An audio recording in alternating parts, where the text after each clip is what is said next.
It's tempting, but don't do it. Don't you dare max out that credit card in the name of holiday shopping. Joining us with tips on how to avoid drowning in holiday debt on this Money Monday is our friend Leslie Tayne, debt resolution attorney at Tayne Law Group. Great to see you again. Great to see you as well. It's so tempting. People have been separated from each other. They want to make up for it in gifts.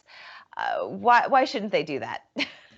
So this year, more than ever, is a year that one should take a step back and give some thought to spending. It's definitely been a year of uncertainty, certainly financially. And going into 2021, we have a potential new administration, and we also have potential changes to the pandemic.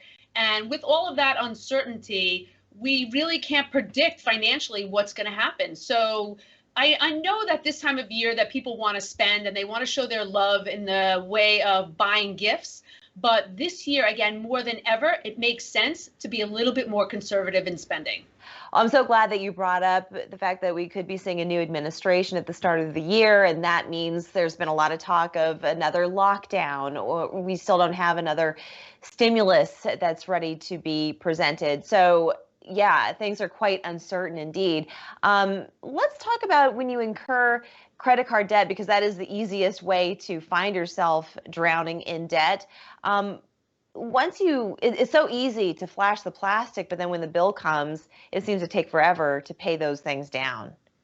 It does. And you're right. There isn't anything on the horizon right now that would be a supplement to income. So one of the suggestions that I often make is not to rely on government at this time, especially when there is a change coming. And with that, you want to be super conservative about your spending, and you want to understand that you might have some consequences if you buy now and set it up for payment later.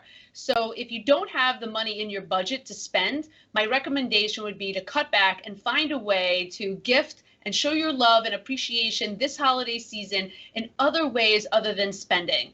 And you might have been able to actually save money this year on less travel and transportation. You might have moved home and had less housing expense. So if you've been able to rebudget throughout the year and you find that you have the cash flow, my recommendation would also be to use cash over your credit card. It's so easy with a credit card to get swept away in the moment and actually find yourself buying more than you budgeted for.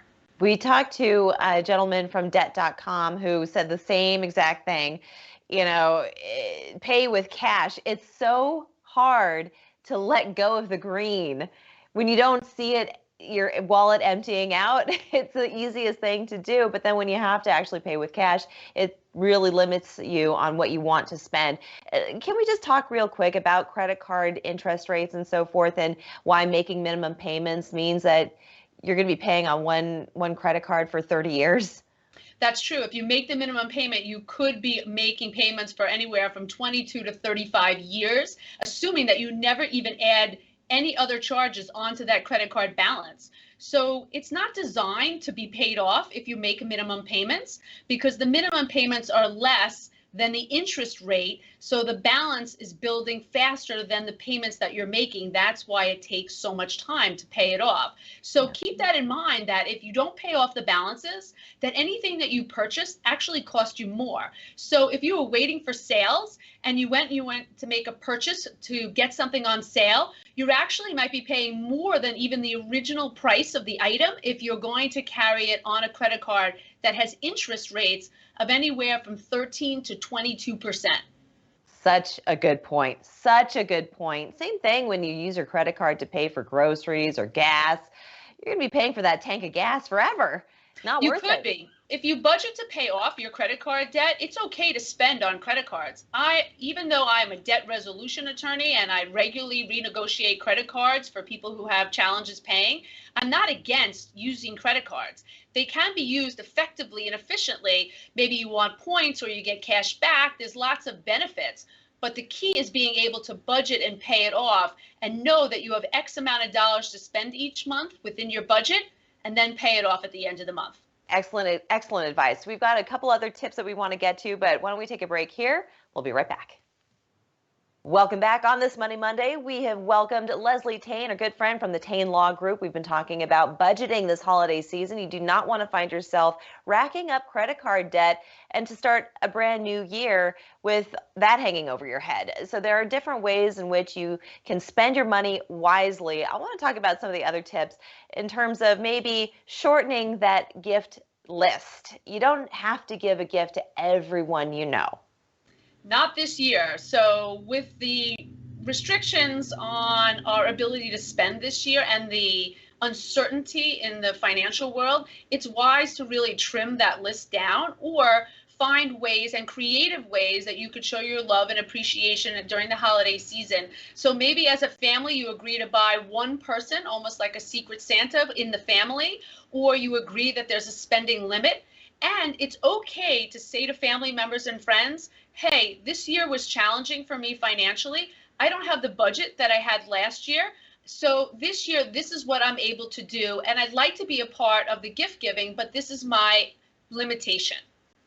And you can always do DIY gifts too. I mean, those Absolutely. are some of the best gifts. It's such a great way to come together as a family and to have something to do as a household, or even consider, doing something like shoveling somebody's driveway if that comes up, or raking their leaves as a gift. There's ways to do things, walk a dog. There are ways to do things and give love that doesn't cost anything. Yeah, shoveling snow down here, not necessarily something that we do on a regular basis, but the leaves and the dog walking, absolutely. Finally, shop early. That's when the sales pop up. That's when the promo codes pop up. Why is it a bad idea to wait to the last minute? So if you wait till the last minute, you could miss out on some of the pre-promotion sales. In addition, you might feel pressure to buy more last minute because you might say to yourself, well, I forgot to buy, and all of a sudden you might feel overwhelmed with the fact that you need to get gifts. So shop early, put a list together, know what your budget is, what you're willing to spend on each person, and then once you've done so, stop paying any attention to those promotions or advertisements. Simply place them into even a special email address so that you don't check that email after a certain time frame.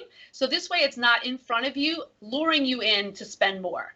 Excellent advice. And just remember that you are not judged as a person by the number of gifts and how expensive they are that you give to others. I want to thank you so much, Leslie, for joining us today. Thank you for having me. Yes, and happy holidays. Thank you. Happy holidays to you as well. We're back in 2 minutes.